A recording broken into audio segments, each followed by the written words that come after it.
All right. Ladies and gentlemen, thank you all so much for your patience. We are here for the Bachelor's of Health Information Management info session. So we have a fun-full packed tonight. We will be going over everything from program, career industry, tuition application processes, financial aid, and then last but not least, we will have a discussion and Q&A at the end of this info session. So for all of our panelists, for anyone joining us, if you have any questions, please place them in the chat box. And then once we ultimately get to the Q&A portion, we will read out everyone's question and then answer it so that way everyone can hear what everyone else is asking. But without further ado, I'd like to turn it over to our esteemed faculty, starting with our program director, Dr. Karen Lankisch, as well as our associate professor, Darlene Foltz. Thank you, Michael. Good evening, everyone. My name is Dr. Karen Lankisch, and I'm the program director for the Health Information Management Program. I'm joined tonight by, with me tonight, Associate Professor Darlene Foltz. And so we're really excited to be here to talk about this program.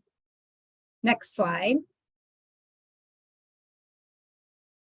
So I'd like to give you a little bit of an overview about this program, as well as what is health information management. You may not really know what it is. Well, the reason is it's a very versatile career path.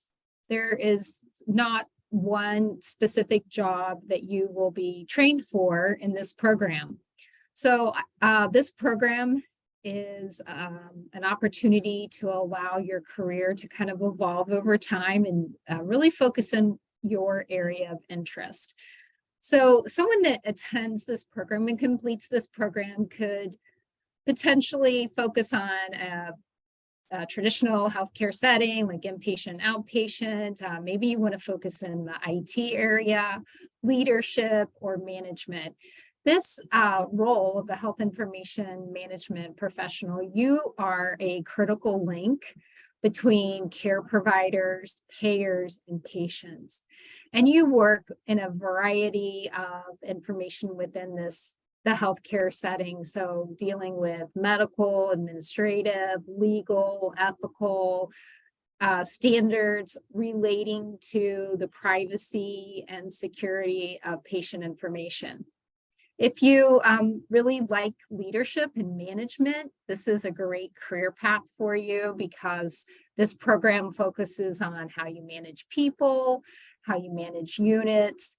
You'll be participating in administrative committees, preparing budgets, managing projects. So thinking about all those things that I just said, our curriculum focuses on the management, data management, leadership, project management, statistics, research, and technology, all of those aspects that you will find in a variety of healthcare settings today. In our program, we teach our program based on design of Quality Matters. So all of our courses are designed on a best practice called Quality Matters. And all of our faculty have been trained to teach online. They're also a HIMA credential. So all of the faculty that you will have in your classes are HIMA credential. They have healthcare experience. Some of our faculty are working in healthcare still, but also teaching part-time. So you really get the best of both worlds, that real world experience that they're bringing into the classroom. Our courses are designed on a 7-week time frame. It's 100% online. There are no requirements for you to come to UC, although if you'd like to come visit, we'd love to see you. And so that's a little bit about the program. We do meet the CHDA, the program is designed on the CHDA standards. And so that means that all the curriculum is mapped. And I'll talk about the curriculum in just a minute on the next slide and how we prepare you to take the Registered Health Information Administration credential, the RHIA. So would you like to go to the next slide, Michael, for me, please?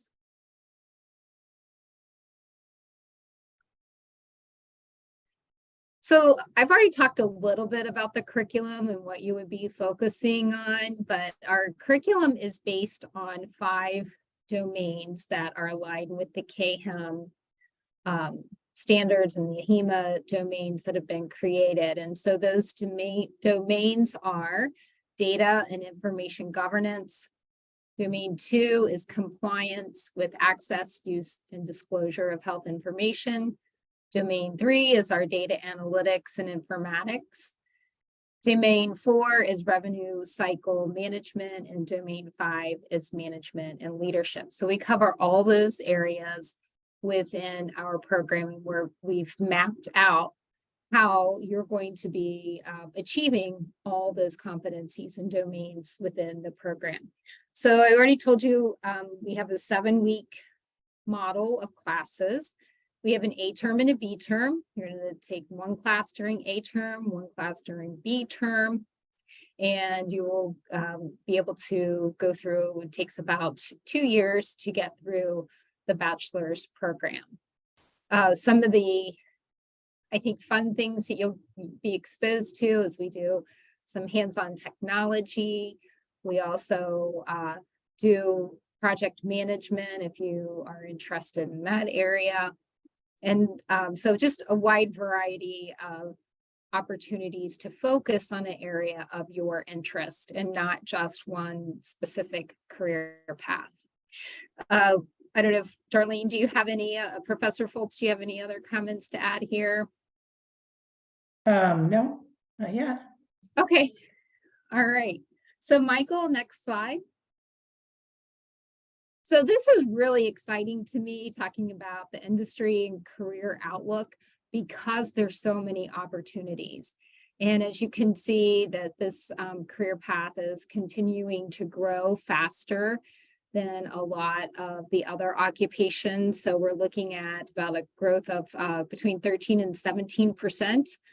And it is projected to create over 2 million jobs in up through 2031, which is just right around the corner if you think about it. The settings that you might work in, a lot of health information management professionals, they'll work remotely. Some have hybrid positions where they'll work some on site and some in remote. And so that gives you kind of the best of both worlds, but there are some positions that are fully remote that's of interest to you, as well as some that are fully on site. So again, flexibility, just like our program is flexible, your career path is also going to be flexible. We've had our health information and management professionals work in hospitals, also multi-specialty clinics, physician practices, long-term care. Also, there's non-patient settings. So if you've decided, I really like this field, but I don't want to work in a healthcare facility, where could you work? Well, you could work for a health insurance company. You could also work for a software vendor, a malpractice attorney, consulting services, and government agencies, as well as pharmaceutical companies. So you can see there's lots of industries that you can work in. Now, the one thing about this program is there is not direct patient care. This is typically for someone who says, I like healthcare, but I don't want to work with a patient. And some aspects you work with the patient, but you're working with their data, you're working with their information, but not directly. So some of the careers that you can see that are on the slide are in some of the different settings that I talked about. One area that I didn't mention was behavioral and mental health, if that's an area of interest, as well as educational institutions. And the next slide, Michael.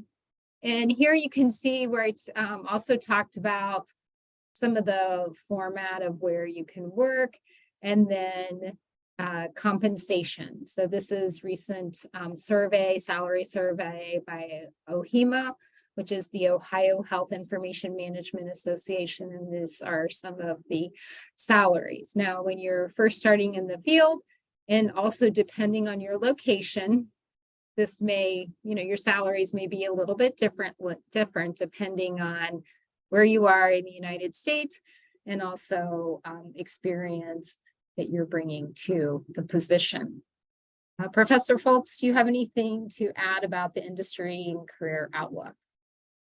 Yeah, I did want to mention that what I think is so interesting about this career is that in this day and age, a lot of jobs or careers have been kind of taken over by technology. And so people that are currently in roles or recently in roles have seen their jobs kind of disappear, kind of go away with technology.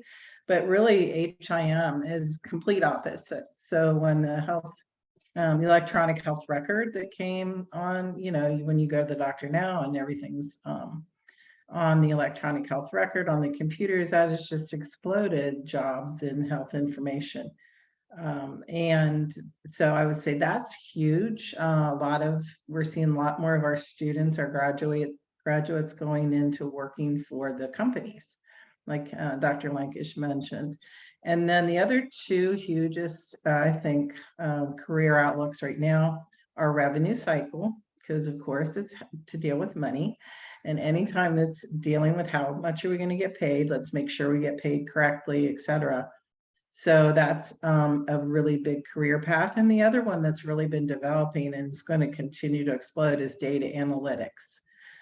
Facilities, organizations, not just providers, but insurance companies, all kinds, any company dealing with health information, and there's a ton of them when you think about it, they now have so much data, they don't know what to do with it.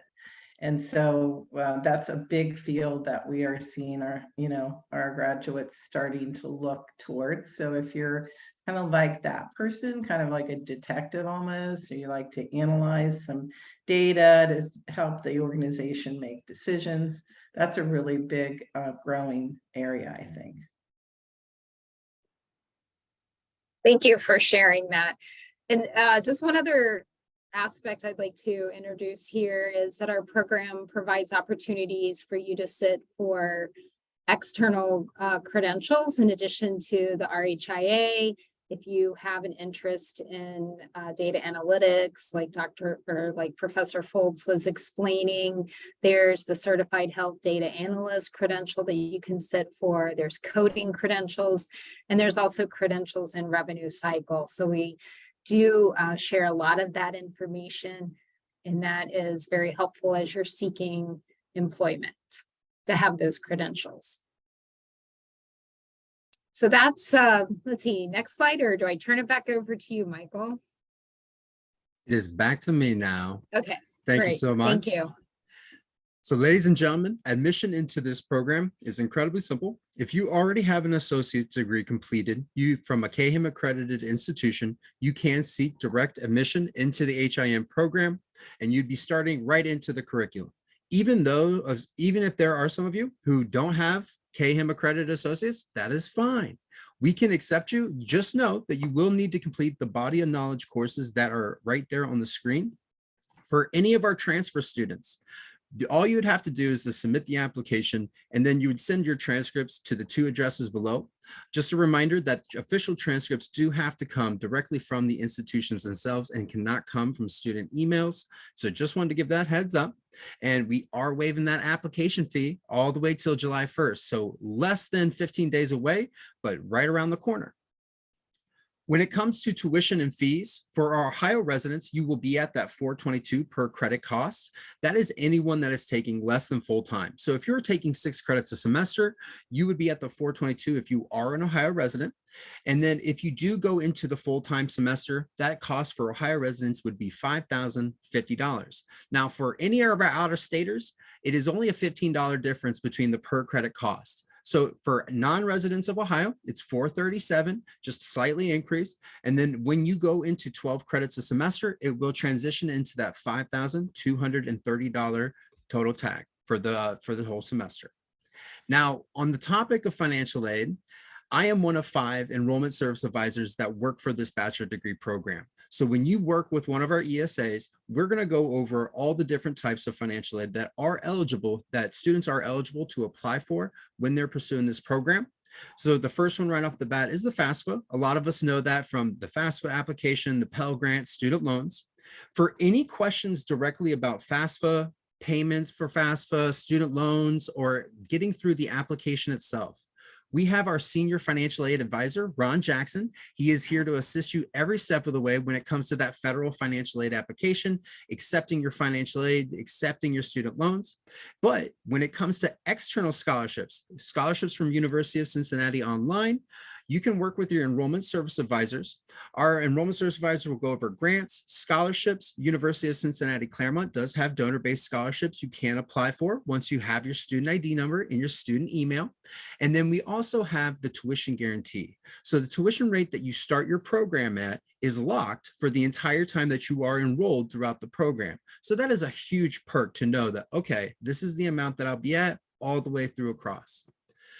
On the topic of payment plans, University of Cincinnati does have a payment plan if you want to break up your total semester payments. So that way it's a little bit feasible to pay throughout the semester. It's divided into 3. So if you have $900 worth of cost of classes, you're going to be paying $300 at the beginning, middle, and end. And again, our enrollment service advisors will definitely get you connected with everyone from the bursar to financial aid. And if you are wanting to utilize our University to Business Scholarship, if you become a UC Online student, we can partner up with your current employer to offer a scholarship directly on the instructional fees, which is the largest portion of our online tuition. So our businesses, we have had this program for almost 2 years, and we've already partnered with over 200 businesses, ranging from one individual to over 400,000 employees. So it doesn't matter on the size of the business, we can make you a U2B partner.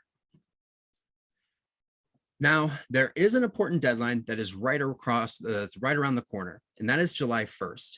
For anyone that is pursuing August 22nd classes, the start of our fall 2023 semester, you will need to apply and request your transcripts to be sent over because they need to be processed by July 1st, which is about 15, 16 days from now. So it is still feasible.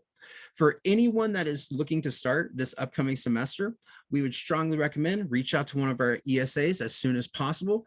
The application fee is waived, so you don't have to pay for the application. So as soon as you apply, you would just have to request your transcripts from where you got your associate degree, but also any college or university that you have attended post completion of high school. So UC does require all transcripts from colleges and universities, but do not worry about your high school transcripts. With your associate degree completed, we will waive those high school transcripts off there. So do not spend money on requesting those because we don't need them. Now, why choose UC Online? We are going to prepare you for advanced healthcare roles and industry certifications. Our programs are built on personalized feedback, and we want to create a committed environment that is highly valuable learning experience for our students. But we're going to have a comprehensive orientation. So even though you're online, you will still get that student experience. You will have professionals from your enrollment service advisor, student success coordinator, and academic advisor all working alongside with you, as well as our faculty who have office hours just like a brick and mortar school. Our academic advisors, they will work with you from day one, talking about what has been transferred into the program, what has been applied, giving you an overall timeline, how long you would have to complete to get your bachelor's degree, what classes are available in the upcoming semesters, and so forth. But if you are needing career guidance, if you're needing professional coaching, we have that. Our Bearcat Career Studio works with all of our online students, just like our in-person students as well. And you have access to a 200-year-old research institution, all of our student services, just like our in-person students as well as a UC Online student. Now, if you have any questions, we ask any of our attendees right now, please put any questions you may have into the message chat and we can answer them accordingly. What we'll do is once someone puts a question in there, we'll read it out loud and then we'll answer it for everyone. So that way everyone's learning together. Any questions from anyone?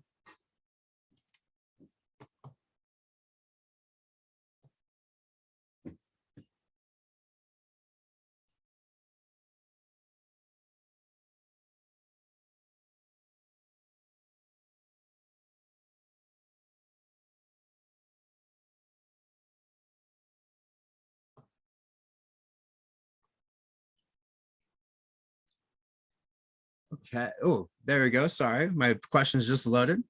Are there any differences in the application process for current UC-HIS candidates? So if someone is a current UC-HIS candidate, if you are seeking admission into that program, if you have an associate degree completed already, you would be able to then seek admission into the Bachelor's of Health Information Management.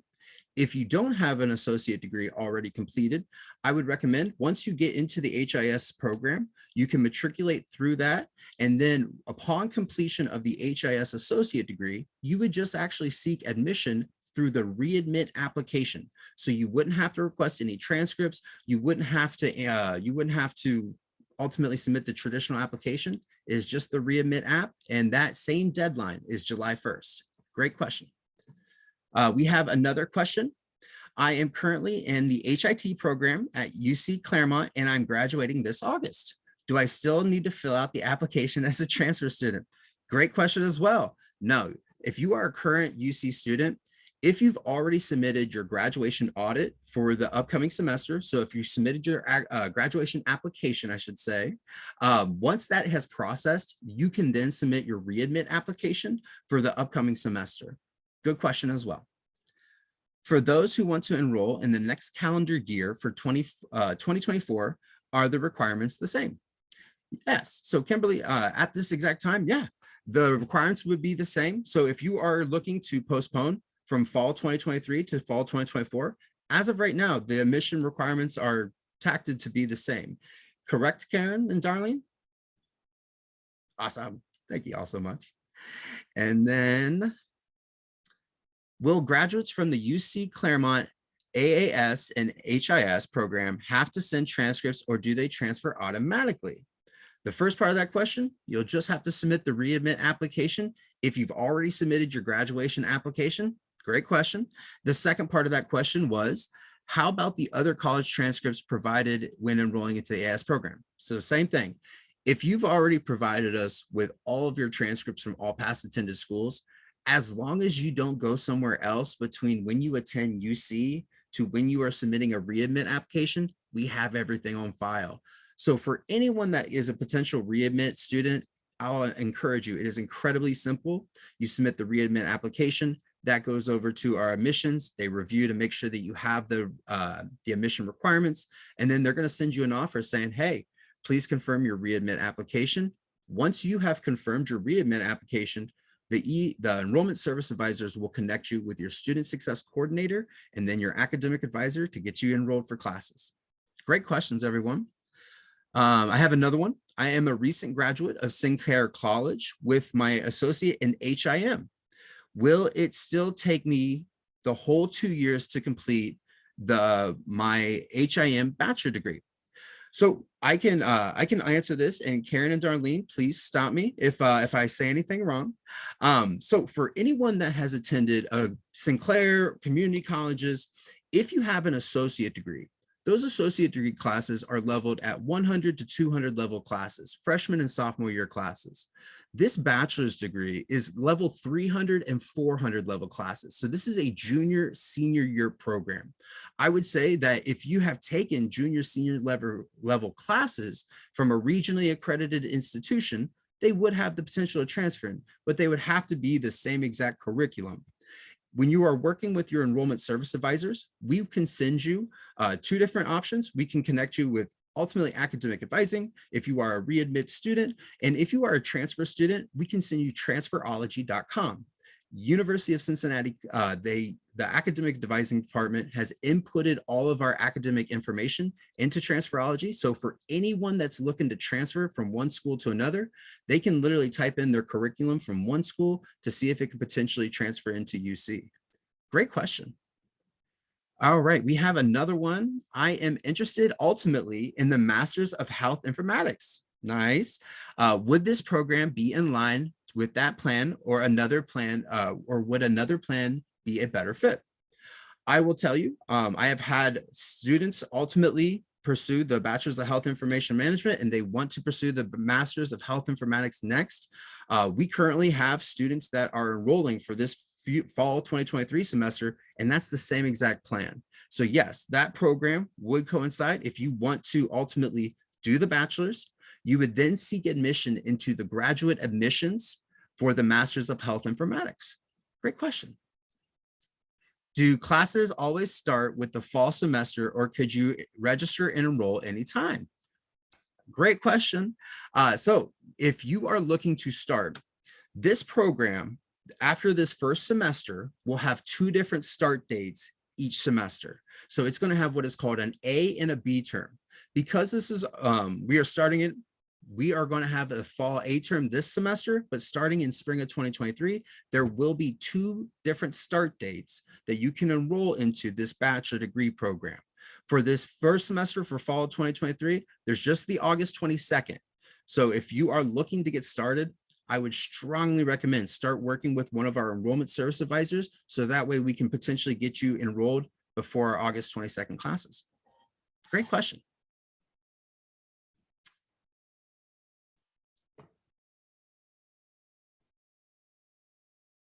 Any other questions? These are all great. Okay, another one just popped in. Is there a time frame in which you are no longer able to use the Readmit app if you want to take some time after finishing the associate degree? Stacy, that is a great question. If you enroll at another college from the time that you were last at UC, so say you graduate and you want to take a break, like a 1-year break, as long as you don't enroll at another college or university from the time that you leave UC to the time when you're seeking readmission into it, then yeah, you can submit a readmit. So if it's been 10 years later and UC is still the last school that you ever attended, you can submit that readmit application. If you do go to another school between when you were at UC and when you are seeking admission back, you would have to fill out the transfer application, but we would still have the transcripts that you sent us originally. So you would just need to request the transcripts from the new school that you attended between the time that you were here at UC. Great question, Stacy.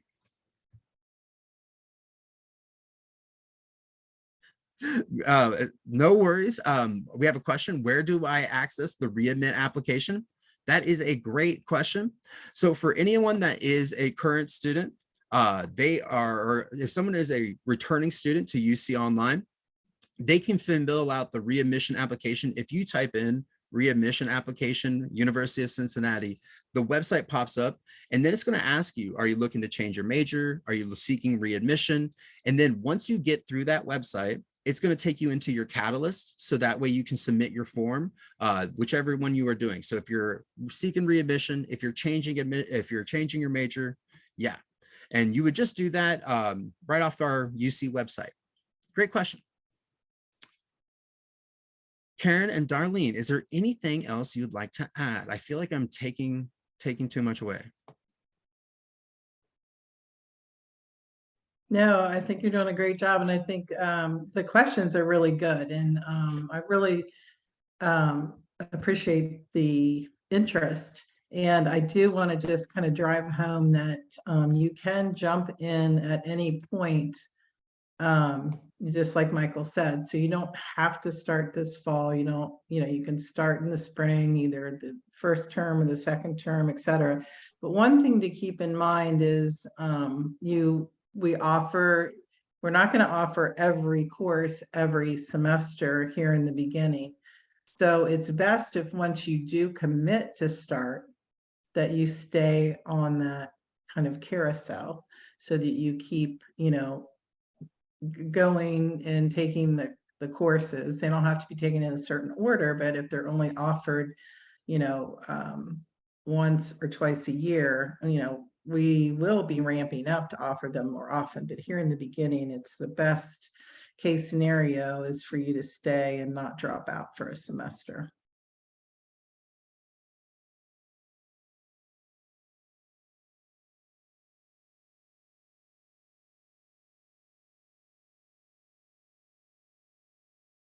You're on mute, Michael.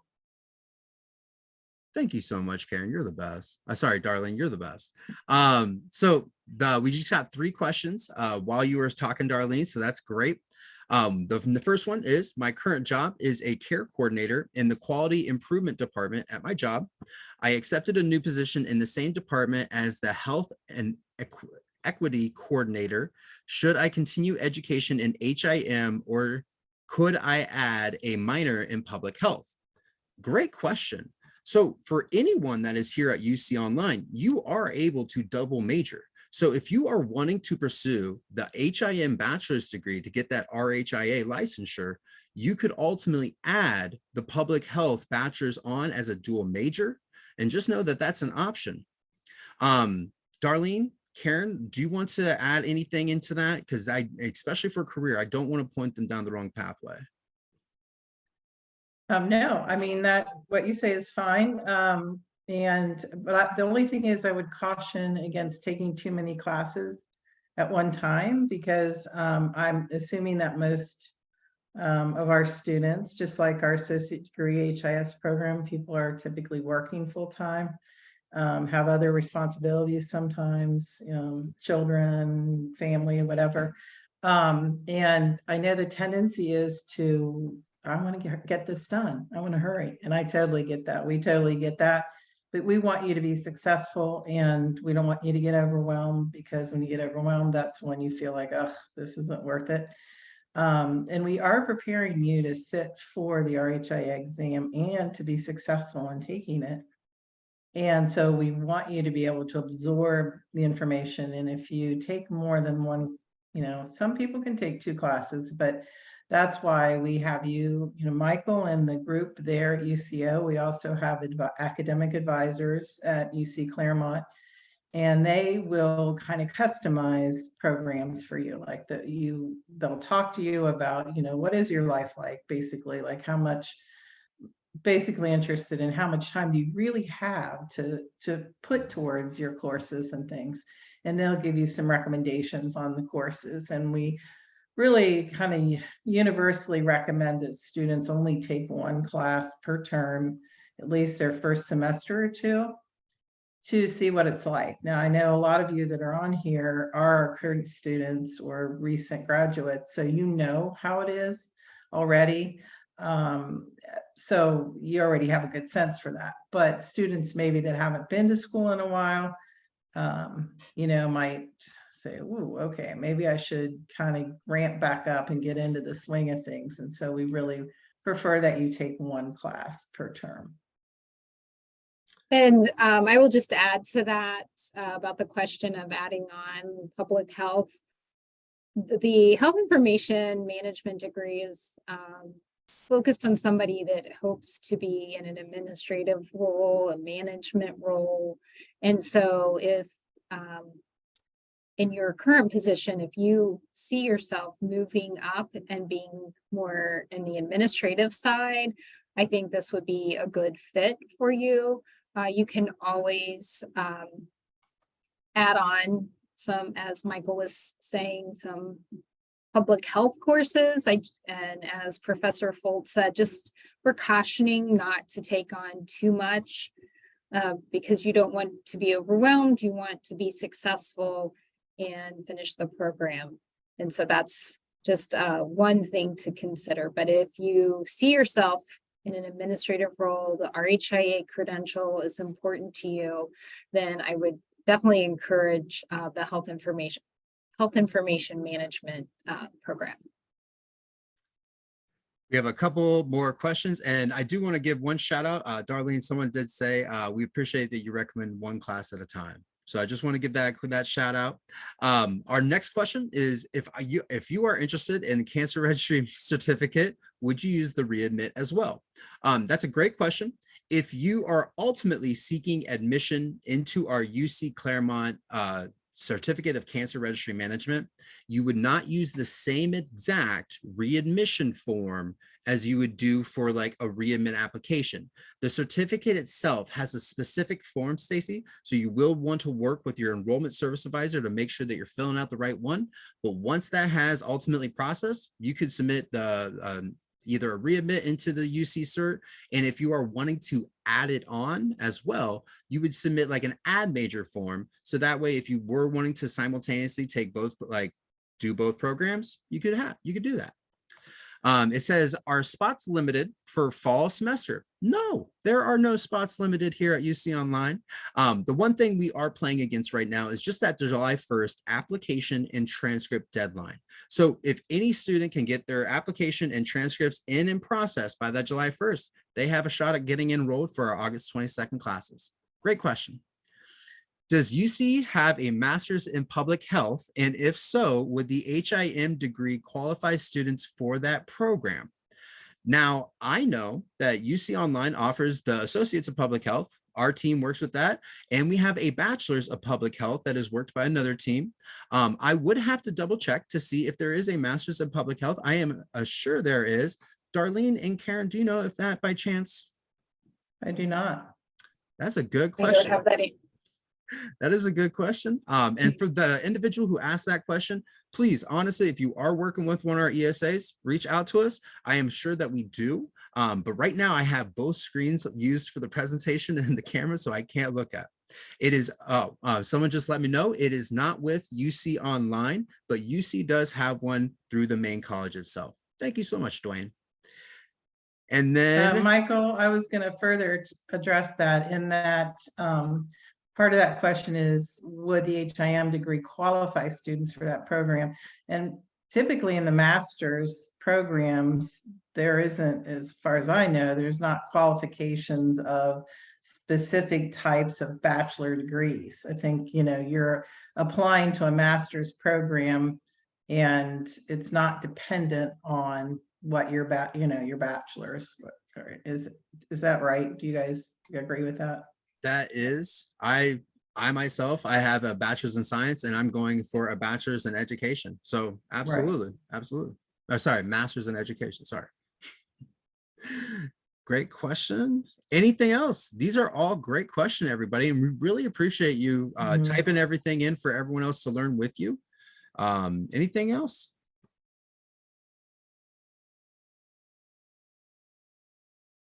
All right. Well, I was going to say, Michael, they can always reach out to Dr. Lankisch and I as well with questions. We might end up just directing them to you, but, but if they have maybe some career questions or things like that, if they have more process questions, then we'll turf them to you. Awesome. Well, ladies and gentlemen, if there are no more further questions, we graciously appreciate you, all of you, giving us your time today to learn about our bachelor's in health information system, health information management. And please reach out to us anytime. You can reach out to our faculty members, our enrollment service advisors. We wish you all the best and have a wonderful evening. Thanks, everybody. Thanks, I see a lot of everyone. familiar names on there. All right, take care.